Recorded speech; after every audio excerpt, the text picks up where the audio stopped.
रावण को सिर्फ सांसों से जाना जा सकता था कि रावण यहां पर बैठा हुआ है, वरना उसका अंगो पांग और शरीर किसी पत्थर की मूरत के जैसा पूर्णतः स्थिर था। रावण की इस परम दशा को देख करके सब घबरा जाते हैं कि इसे तो हिलाना बड़ा मुश्किल है। फिर वो वहां पर आपस में बातचीत करते हैं, जोर जोर से चिल्लाना शुरू करते हैं। जब रावण पर कोई असर नहीं होता है तो रावण के लिए अपशब्द कहे जाते हैं। अरे अधम, अरे पापी, तू दूसरे की स्त्री को लेकर के आया है और यहां धर्म ध्यान का नाटक कर रहा है। चल उठ।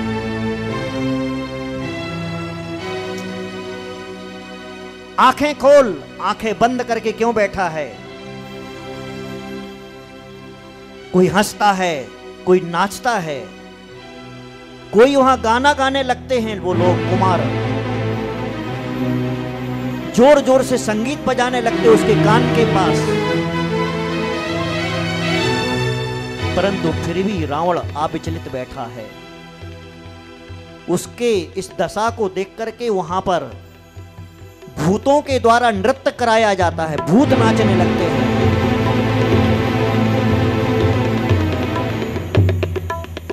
पिशाच नाचने लगते हैं।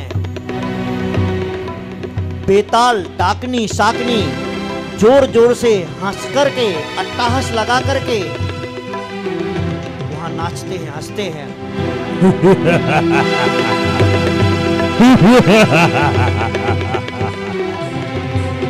रावण के कानों में हंसते हैं, रावण के सामने नाचते हैं और रावण अडेग अडोल अकंप बैठा है। इसके पश्चात भी जब रावण हिलता नहीं है, फिर उस समय अनेक प्रकार के विशाल बांडरों के द्वारा ही खीखी आवाज की जाती है। रावण के सिर पे बंदर उछलते हैं। रावण के शरीर पर बड़े बड़े नाग, बड़े बड़े सर्पों को छोड़ा जाता है,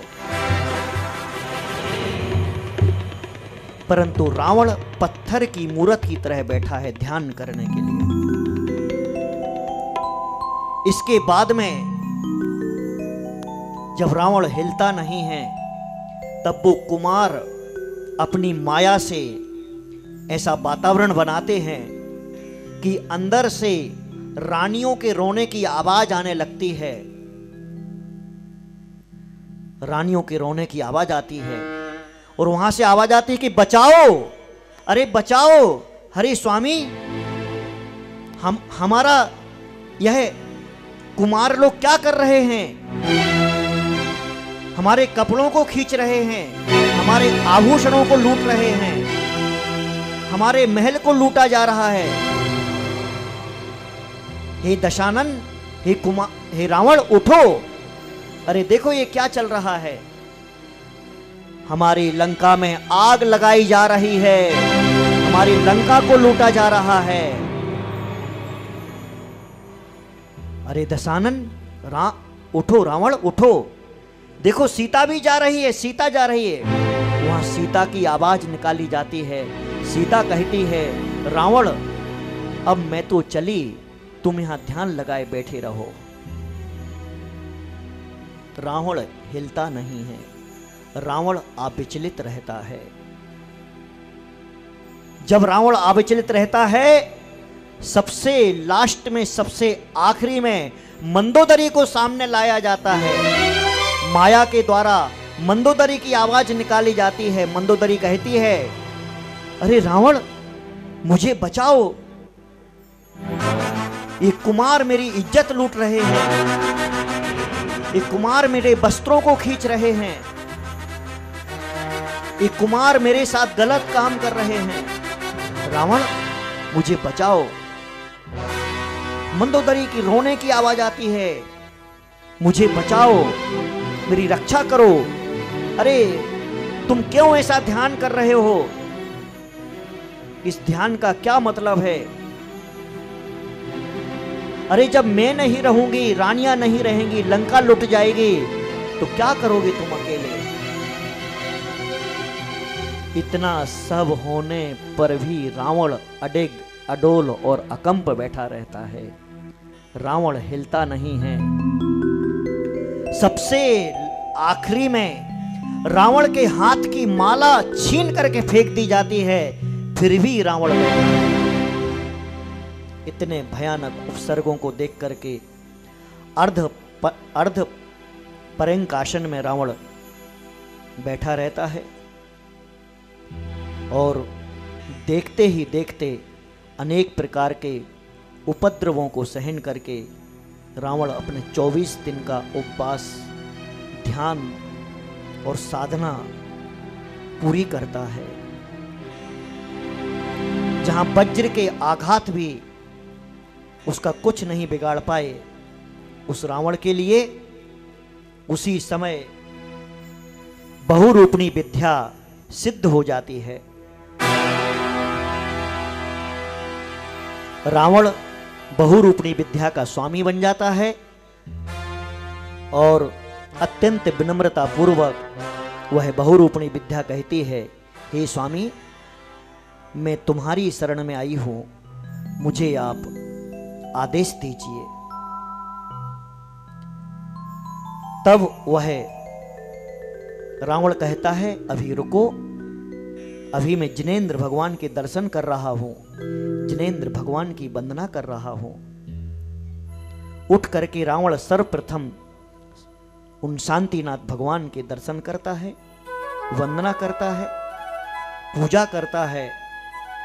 अपने साधना को समाप्त करने के पश्चात रावण तैयार होता है और सारी लंका में खुशियां मनाई जाती हैं।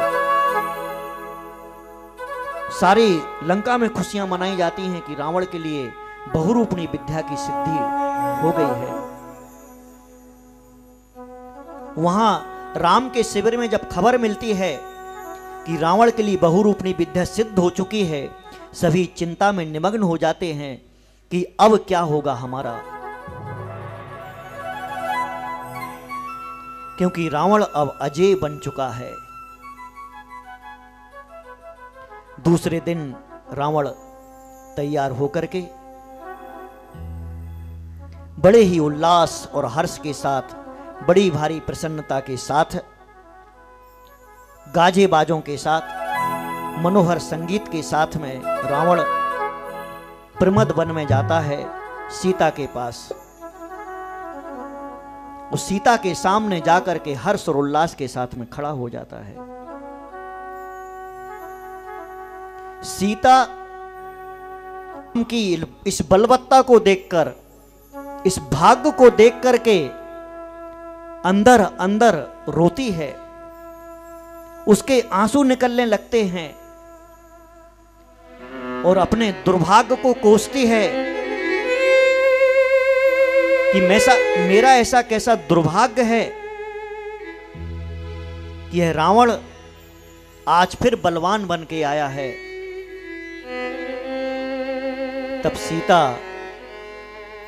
कहती है, जब रावण कहता है कि सीते, अब मैंने बहुरूपणी विद्या सिद्ध कर ली है, अब तुम मेरी हो जाओ, अब तुमको मेरा होना पड़ेगा, क्योंकि अब ना राम को कोई बचा सकता है, न लक्ष्मण को बचा सकता है, और ना कोई वानर वंशियों को बचा सकता है।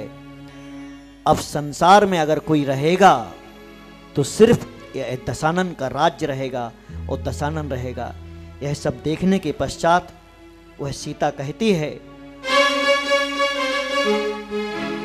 राम से संदेशा कह देना, तेरे बिन राम मुझे नहीं जीना।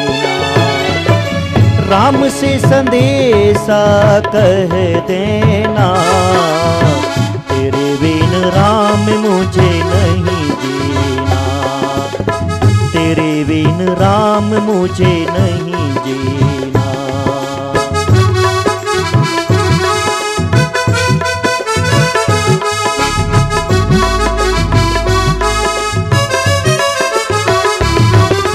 ऐसा ये दुर्भाग्य है आया, भाग्य ने फिर मुझको है हराया।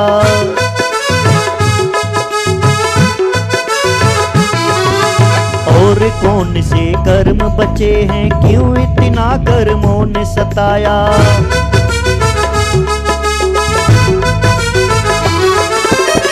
रो रो के घुट के मैं मर जाना, रो रो के घुट के मैं मर जाना, तेरे बिन राम मुझे नहीं जीना, तेरे बिन राम मुझे नहीं जीना।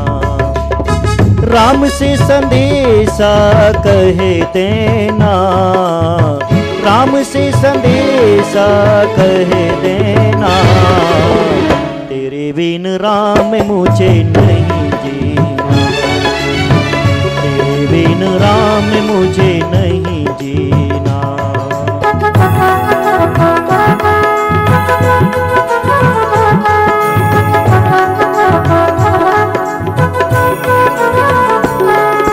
कैसा ये बंधन है आया, कैसा तुमने प्रेम निभाया।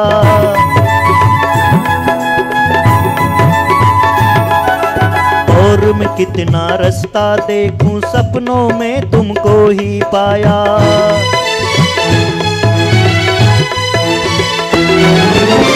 आंसुओं के झरनों में बहे जाना, आंसुओं के झरनों में बहे जाना, तेरे बिन राम मुझे नहीं जीना, तेरे बिन राम मुझे नहीं जीना।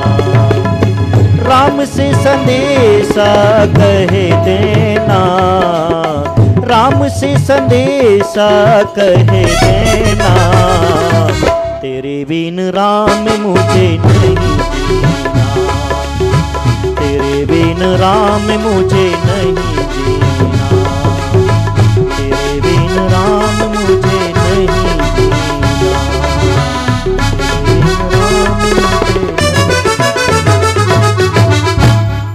सीता हाथ जोड़ करके खड़ी हो जाती है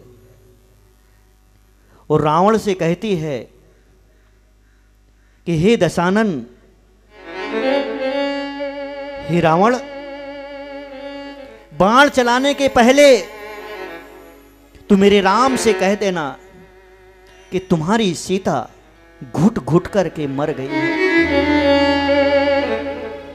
रो रो कर तुम्हारी याद में मर गई है सीता, तुम्हें बहुत याद करती थी परंतु अब यह सीता नहीं है। इतना बोल करके सीता मूर्छित हो जाती है, सीता मूर्छित होकर के गिर जाती है और रावण यह दृश्य देख करके अपने आप के कुकृत्य पर विचार करता है कि कैसा यह प्रेम का बंधन है राम का और सीता का। वह विचार करता है, मन में सोचता है कि उधर राम युद्ध करने के लिए तैयार है एक सीता के लिए, और इधर यह सीता मरने के लिए तैयार है एक राम के लिए। इस प्रेम के बंधन को देख करके उसे बड़ा अंदर से पश्चाताप होता है, आश्चर्य होता है, अचंभित होता है कि कैसा है अद्भुत और अटूट प्रेम है। परंतु उसका वह पश्चाताप क्षण भर में विलीन हो जाता है, यह सोच करके अब मैं युद्ध में राम को जीत करके इस सीता को हासिल करूंगा। और वहां से उल्लास के साथ में फिर से लौट जाता है वापस अपने महल की ओर। युद्ध की उत्तेजना में वह सब भूल जाता है। दूसरे दिन तैयारी की जाती है और कहा जाता है कि जाओ नगर में घोषणा कर दो कि कल अपनी बहुरूपणी विद्याओं के माध्यम से रावण अपना अंतिम युद्ध लड़ेगा। पूरे शहर में अनेक प्रकार की चर्चाएं होती हैं। सामान्य सैनिकों की स्त्रियां कहती हैं, जाओ तुम वीर पुरुष हो, लड़ने के लिए जाओ। कुछ जो भीरू स्त्रियां थीं वो कहती हैं, अभी मत जाओ लड़ने के लिए, अभी हमारी शादी हुई है।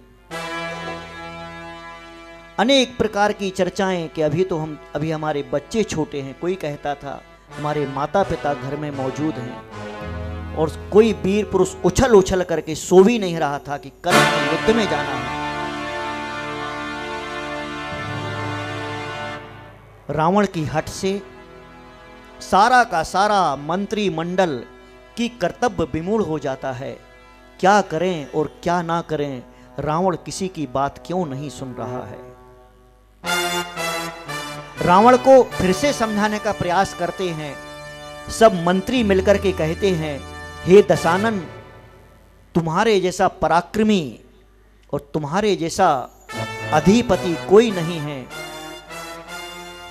रावण, एक सीता को लौटा दो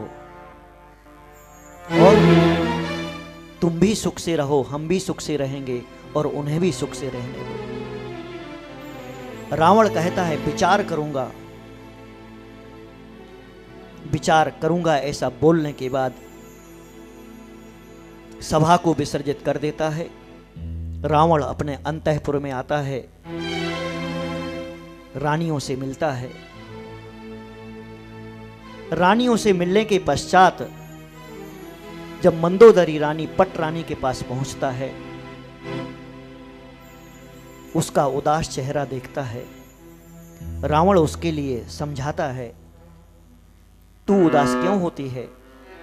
कल तो हम युद्ध में जीत करके लौट के आने वाले हैं, क्योंकि हमने बहुरूपणी विद्या सिद्ध कर ली है।